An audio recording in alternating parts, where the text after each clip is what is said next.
لە ڕاستیە هەر مامەڵەی حکوومەتی هەرێم لەگەڵ حکوومەتی عراقی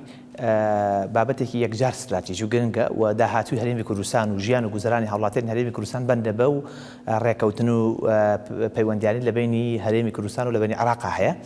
بەڵام بەهۆی خراپ مامەڵەکردنی لە ساڵانی ڕابردووە هەرێمی کوردستان حکوومەتی هەرێمی کوردستان دۆخی هاوڵاتیانی بە ئاقارێکە بە شێوەیەکی قومارکردن بە ترسیدارا بردووە کە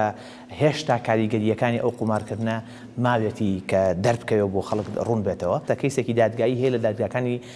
فەڕەنسا، دادگایەکی نێودەوڵەتی لە فەڕەنسا لە دژی تورکیا حکوومەت عراقی جوڵاندوێتی کە داوای 24 ملیار نزیکەی 24 ملیار دلار ئەکات لە تورکیا کە بریتیە لە داهاتی نەوت فرۆشراوی هەرێمی کوردستان لە ڕێگەی تورکیاوە کە بە شێوەیەکی نایاسایی فرۆشراوە. ئەگەر ئەم بابەتە یەکلایی بێتەوە بەرپرسانی تورکیا ڕاستەوخۆ بە عراقیان وتووە بە ڕاشکایی پێیان وتون کە ئەگەر ئەوان غەرامە بکرێن $1 خۆیان نایەن، هەر هەمووی لە داهاتی نەوتی هەرێمی کوردستان ئەیەن و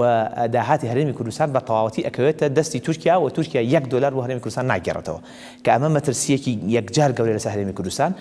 ئەو بەشەشی کە لە عراقۆیەت ئەو بەشە لە عراقۆیەت کێشەیەکی ئەوتۆیتیان نییە، بەڵام ئەو بەشە بەشی هەموو موچەخۆرەکان ناکات چونکە حکوومەتی هەرێم 250,000 بەرمیلەکە خۆی نایفرۆشێ،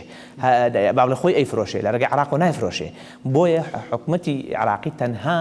ئەو بەشە ئەنێرێ کە نزیکەی 522 ملیار دینارە کە ئەکاتە نزیکەی $500 ملیۆن بەوەی پێشمەرگەشەوە بۆ ئەو 600,000 فەرمانبەرەی کە بە ژمارە لە عراقەیە نەک هەموو فەرمانبەران، چونکە حکوومەتی هەرێم بەیاناتی فەرمانبەرانی بۆ عراق نەناردووە کتاوەکو هەموو فەرمانبەران موچەکان لە عراق وەربگرن. بۆیە هەرێمی کوردستان هەم لە بەردەم قەیرانێکی تری ئابووری و مەترسیدارایە و هەم لە ئەوەیە کە لە ڕووی ئابووریەوە بە تەواوەتی بکەوێتە ڕەهنی سەفەقات و با بڵێن قومارەکانی حکوومەتی هەرێمی کوردستان بە سەرۆکایەتی نێچووران بەرزانی کە لەگەڵ تورکیا و لەگەڵ شەریکاتە بیانەکانە کردوێتی لە ماوەی چەند ساڵی ڕابردووە. جا لەبەرەوەی حکوومەتی هەرێم حکوومەتێکی ناڕازگۆ و ناشەفافە و پەرلەمانی کوردستان دەسەڵاتی نییە بەسەریا و بە شێوەی مافیاتی تەعاملەکان ئێمە ناتوانین هیچ زانیاریەکی دروست لە حکوومەتی هەرێم وەربگرین کە وتویانە تایەکو ئێستا لە ڕاستیاوەی کە ڕستمان گەشتووە حکوومەتی هەرێم ئەڵێ با بڵێن نەک حکوومەتی هەرێم بەرپرسانی هەرێم باس دەکەن کە داهاتەکە لە تورکیاوە نەگەشتووە بەڵام پیان نەوتین بۆ نەگەشتووە. ئەوەی زانیاری ئێمە بەبەرز ئێمە گەشتووە بەشێکی پەیوەندی بەو مەترسیەوە هەیە کە تورکیا هەیەتی لە کەیسەکەی لە دادگای نێودەوڵەتی لە فەڕەنسا کە دژی لەلایەن عراقەوە جوڵێنراوە. ئەمە بەشێکی زانیاریەکەیە، بەڵام سەفەقاتی تر هەیە کە بەرپرسانی هەرێم بە تایبەتی پارتی دیموکراتی کوردستان و خودی نێچووران بەرزانی قمارێکی زۆری بە ئایندەی هەرێمی کوردستانەوە کردووە کە ئەم جۆرە کەسانە لە ڕاستیە بێت دادگایی بکرێن نەک حکومی هەرێمی کوردستان بکەن. هەر ئێستا کە حالیان موچە دواکەوتووە موچەی مانگی 1 و 2 3 نادرێت عراق 4 موچەی مانگی 1 و 2 3 و 4 ناردووە و تا ئێستا تەنها 2 موچە دابەش کراوە لەلایەن هەرێمی کوردستانەوە. هۆکارەکەی ئەوەیە کە لە ڕاستیە عراق نزیکەی 520 ملیار دینارێک ئەنێرێ بۆ هەرێمی کوردستان، واتە ئەو ملیۆن فەرمانبەر و خانەنشینە موچەخۆرەی کە لە هەرێمی کوردستانە هەیە موچەکان لە عراقەوە نایەت چونکە داتای ئەم کەسانە داتای حەقیقی ئەم کەسانە لە بەردەست نییە لەلایەن عراقەوە تاوەکو عراق خۆی موچەکەیان ڕاستەخۆ باتێ کە پێشنیارێکی وایە هەیە و ئێمە پژگیری ئەو پێشنیارە ئەەکەین بۆی لەژێر دەستی یەکێتی پارتی دەربهێنرێ یان بەپێی ئەو داتایە حسابی کا موچەخۆری هەرێمی کوردستان چۆن داهات بۆ هەرێمی کوردستان بنێرێ،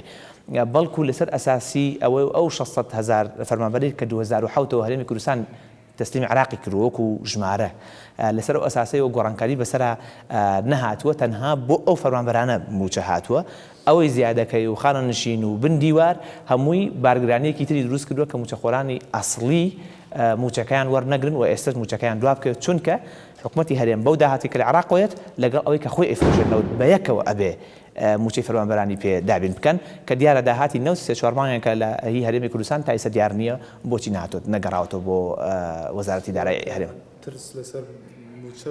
بەڵێ ترسەکە ئەوەیە بەڵێ ترسێکی جدی ئەوە نەک لە عراقەوە، ترسەکە لە لایەن هەرێمی کوردستانەوەیە کە ئەو پارەیە بەکارهێنن بۆ دانەوەی قەرزەکانیان بە بانقەکان بۆ هەندێک مقاول بۆ هەندێک کۆمپانیای بیانی لە بری ئەوەی کە لە داهاتی نەوت ئەمانە بکەن لەسەر ئەو پارە موچەیەی کە لە عراقەوەیەت ئەم